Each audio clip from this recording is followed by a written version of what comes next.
Cenderung selalu ingin sempurna adalah karakter seorang perfeksionis dan akan melekat kuat dalam pikirannya seumur hidup. Tetapi, tahukah Anda bahwa memiliki karakter perfeksionis merupakan suatu hal yang tidak selalu menyenangkan?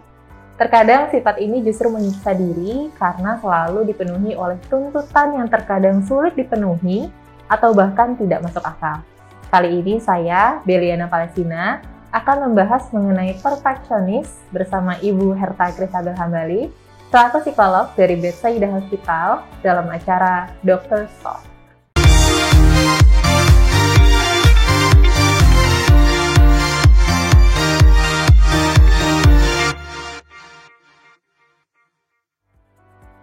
Selamat pagi Bu Herta, apa kabar Bu? Selamat pagi Bella, kamu apa kabar? Baik, kita udah lama nggak ketemu ya Bu ya. Hari ini kita kembali lagi dalam acara Dr. Talk untuk membahas materi yang baru dan juga menarik tentunya. Hari ini kita mau bahas soal perfeksionis. Oke. Apa sih Bu perfeksionis?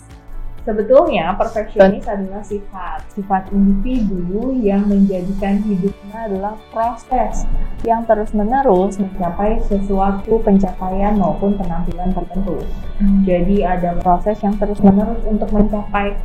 Nah, mencapainya ini bisa macam-macam Bella, bisa penampilan, bisa prestasi, bisa kesuksesan, bisa kekayaan, macam-macam. Nah, untuk perfeksionis itu sendiri, apakah dia termasuk gangguan mental atau bagaimana Bu? Nah, sebetulnya perfeksionis sendiri bukan gangguan mental, tapi lebih kepada sifat. Namun, perfeksionis bisa positif dan bisa negatif. Nah, kalau ngomongin sampai negatif, tentunya bisa mengarah ke gangguan mental jika sudah mengganggu kehidupan sehari-hari dan mengganggu orang lain juga karena sifat tersebut. Jadi perfeksionis ini bukan gangguan mental tapi lebih ke sifat seperti itu. Nah, tadi kan Ibu sudah sempat bahas sedikit kalau perfeksionis ini bisa berdampak baik dan bisa berdampak buruk juga. Baik dan buruknya itu seperti apa sih Bu? Nah, kalau kita ngomongin sifat, kita harus memahami sifat itu adalah sebuah netral. Nah, baik buruknya itu adalah ngomongin kalau baik. Perfeksionis itu menjadi motivasi untuk mencapai kesuksesan, mendorong kita buat mengatasi masalah, buat kita terus belajar, dan mengatasi hambatan-hambatan. Namun, jika kita ngomongin negatif, justru arahnya membuat kita akhirnya berpikir kepada fokusnya ke kesalahan terus-menerus, sehingga membuat kita makin rendah diri, membuat kita nggak semangat, membuat kita justru malah merasa kayaknya nggak baik terus dan merasa kurang terus. Itu tentunya membuat tekanan tersendiri buat kita. Jadi bisa baik untuk memotivasi, tapi bisa buruk juga karena akhirnya menjadi tekanan buat diri kita sendiri.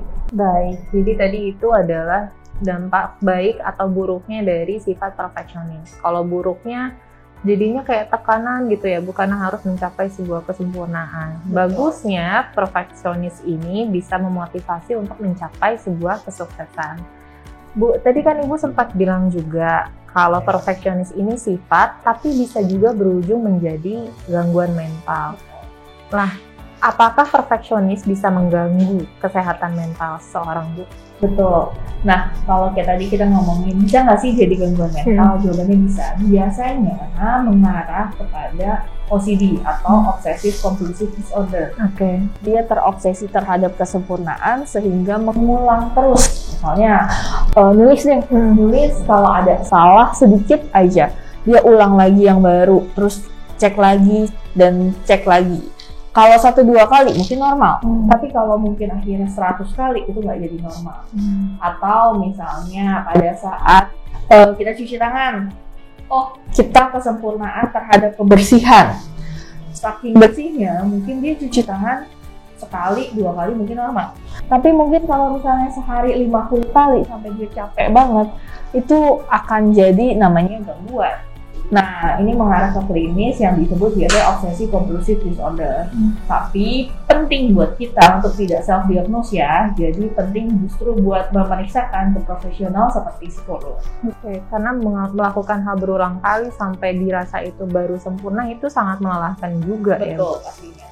Kalau kita lihat orang-orang yang punya sifat perfeksionis ini kan dia cenderung melakukan hal berulang kali sampai sesuatu itu dia rasa sudah sempurna. Jadi kan terlihatnya sangat melelahkan ya Bu ya. Apakah bisa jadi depresi juga nggak sih Bu? Oke, nah bagus banget nih pertanyaannya Bella. Kan kalau kita tentunya berulang kali bisa menjadi tekanan.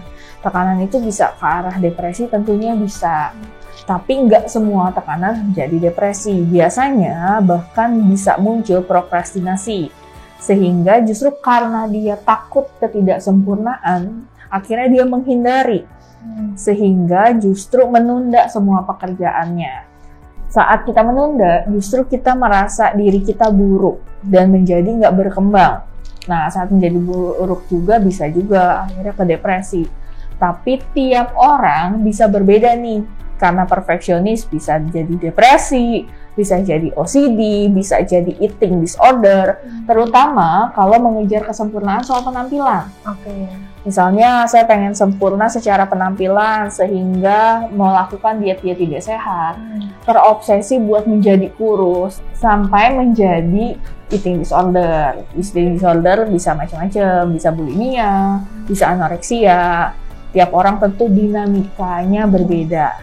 Jadi perfeksionis juga bisa menimbulkan depresi karena mungkin tadi ya Bu ya, sampai ada yang bisa terjadi eating disorder ya, bukan mungkin mengejar kesempurnaan dalam penampilannya ya.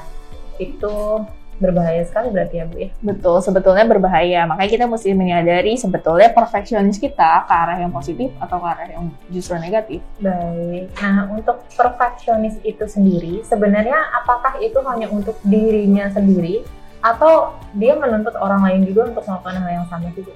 Nah, sebetulnya secara umum perfeksionis itu dari diri sendiri, di mana kita mempunyai ekspektasi yang tidak realistis terhadap diri kita sendiri. Tapi banyak juga loh kita justru berekspektasi kepada lingkungan sosial. Misalnya teman kita harus kayak gini, pacar kita harus kayak gini, orang tua kita harus kayak gini, kerjaan di kantor harus kayak gini, dan itu ekspektasinya tidak realistis.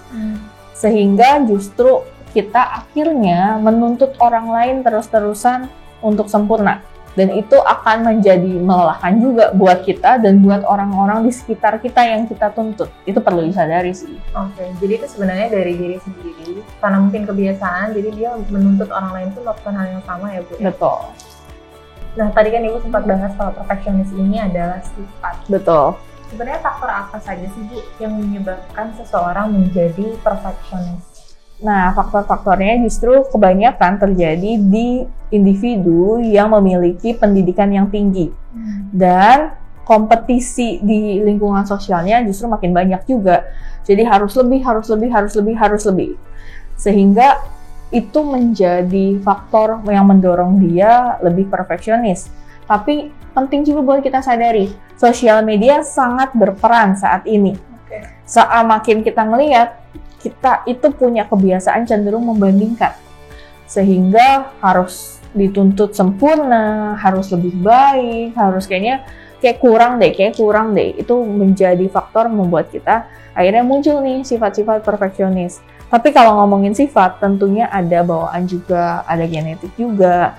Terus kita pun lihat bagaimana pola asuh di keluarga, apakah ada contoh yang mungkin papanya perfeksionis juga, ibunya perfeksionis juga. Itu kan sangat kuat, dekat, erat buat kaitannya buat kita. Oke, jadi tadi ada beberapa faktor yang bisa menyebabkan seseorang mempunyai sifat perfection. Betul. Baik, selanjutnya Bu, apakah ada tips untuk orang-orang yang memiliki sifat perfeksionis ini? Oke, buat sahabat Betsaida yang mungkin memiliki sifat perfeksionis ataupun mungkin punya teman-teman gitu ya, punya teman-teman yang memiliki sifat tersebut, coba pahami. Pertama adalah kesempurnaan itu tidak ada. Kita justru melihat sebuah kesalahan adalah progres. Progres untuk lebih baik, progres untuk mencapai keberhasilan yang lebih, itu penting buat kita sadari.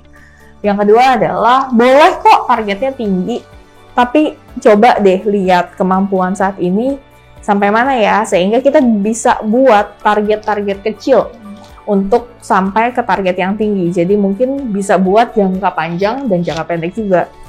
Dan nikmati setiap prosesnya dan apresiasi. Setiap pencapaian target-target kecil, it's okay kok buat apresiasi diri kamu dan fokus pada proses dan perjalanannya. tidak perlu membandingkan diri, justru kamu perlu mencontoh dan perlu mengapresiasi setiap usaha yang kamu lakukan. Baik, itu tadi perlu diingat bahwa tidak ada yang namanya sesuatu itu yang sempurna dan harus menghargai sebuah proses. Nah, kita sudah sampai pada akhir pembicaraan mengenai perfeksionis ini. Sebelum kita tutup seperti biasa, apakah ada pesan atau mungkin yang ingin Ibu sampaikan untuk sahabat Betsaida Hospital yang saat ini sedang menonton tayangan kita? Oke, buat sahabat Betsaida Hospital, saya akan berpesan seperti ini. Perfeksionis adalah sifat yang netral, akan menjadi baik dan buruk tergantung bagaimana kita mengarahkan. Apakah ini menjadi motivasi kita untuk lebih baik, ataukah sebaliknya membuat kamu cemas dan tertekan? Penting buat kita menyadari kesempurnaan itu tidak ada. Kita belajar buat menghargai prosesnya. Nah, demikian tadi ngobrol seru kita bareng Ibu Herta Krisabel Hambali, selaku psikolog dari Betsaida Hospital mengenai perfeksionis. Untuk kalian yang punya pertanyaan seputar dunia psikolog dan kesehatan, bisa tuliskan pertanyaan, saran, dan masukannya melalui kolom komentar ya. Jangan lupa like dan subscribe juga YouTube channel Betsaida Hospital. Salam sehat, Betsaida bersamamu.